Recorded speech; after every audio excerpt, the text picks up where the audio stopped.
अनुराग, आपसे पूछना चाहूँगा, स्कूल टाइम पहले अपना बताइए कि स्कूल टाइम में आपने टीचर्स डे कैसे सेलिब्रेट किया और उनकी बात कहाँ तक मानी है तो कहाँ तक, और कौन सी बात आज भी याद है? बिल्कुल सच बताइएगा।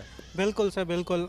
सबसे पहले तो आज जैसा टीचर्स डे है तो मैं सभी अपने जो टीचर्स थे उनको नमन करना चाहूँगा।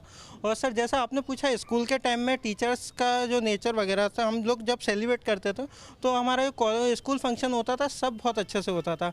और जैसा कि मैं बताऊँ, बहुत सारे टीचर्स थे जो सिर्फ टीचिंग तक ही सीमित रह गए, पर कुछ टीचर्स थे जो आज भी मुझे बहुत याद है। मेरे साथ तो एक्चुअली होता ये था, जो मेरी दीदी थी वो टॉपर्स थी उसी स्कूल में और मैं एवरेज स्टूडेंट था, तो सभी टीचर्स से मुझे सुनने को मिलता था अपनी दीदी जैसा, अपनी दीदी जैसा। पर जो कुछ टीचर्स थे वो एक्चुअल में जो मुझे समझते थे, उसके बाद जो मेरा कॉन्फिडेंस लो हो जाता था उसको आज भी हाई करते थे। जैसे दुबे सर हैं, दुबे मैडम हुई थी, ठाकुर मैडम थी, वो लोग बोलते थे कि नहीं, तेरे अंदर भी कुछ है, वो टॉपर है, वो मानते हैं, पर जो तुम हो तुम्हारे लिए भी भगवान ने कुछ सोच के रखा अभी है। कुछ चेंजेस हुए हैं आपको लगता है स्कूल में? क्योंकि कोचिंग भी ये कितनी हो गई, घंटों कोचिंग चलती है। आपको लगता है वहाँ से लेकर यहाँ तक एक लंबा सफ़र तय किया है शिक्षक ने? बिल्कुल सर, बिल्कुल। जो मैं वही बता रहा था, जो अपन स्कूल में देख रहे हैं, स्कूल के जो टीचर थे वो हमारे टाइम पे जो थे, आज वो टीचर भी नहीं रहे हैं। आज जो टीचर हैं वो अपनी नहीं, स्टूडेंट वैसे रहे क्या? स्टूडेंट भी वैसे नहीं रहे हैं। स्टूडेंट का जो सम्मान करते थे टीचर्स का, आज मैं देखता हूँ बहुत सारे स्टूडेंट्स को कोई मतलब नहीं है। वो सिर्फ फीस पे करते हैं, स्कूल जाते हैं, स्कूल से आते हैं। टीचर्स का भी आजकल यही हो गया है, वो जाते हैं, अपनी पेमेंट लेते हैं, पढ़ाते हैं।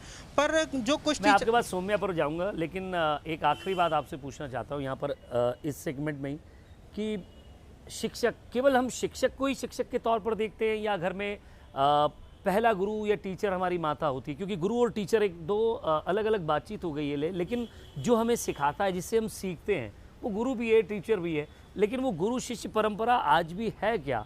क्या आपको लगता है कि हमें घर से भी कुछ सीखने को मिला, पापा से कुछ सीखने को मिला, स्कूल में कुछ सीखने को मिला, कोचिंग में कुछ सीखने को मिला?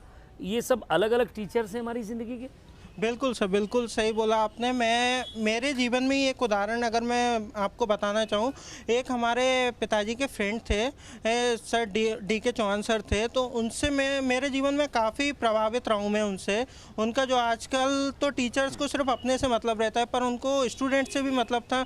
उनका जो डिसिप्लिन बोलना चाहिए, वो जब बच्चों को कोचिंग पढ़ाते थे तो वो जो हाई प्रोफाइल लोग रहते थे उनको नहीं, जो उनका डिसिप्लिन मानते थे बिल्कुल प्रॉपर तरीके से। इसी शब्द पर मैं सौम्या के पास जाता हूँ, इसी शब्द को लेकर जाऊँगा, फिर मैं आपसे भी बातचीत करूँगा। सौम्या, आपको लगता है कि एक लंबा वक्त तय किया है टीचर्स ने, स्टूडेंट ने भी किया, उनके साथ साथ अलग अलग स्टूडेंट आते गए, अलग अलग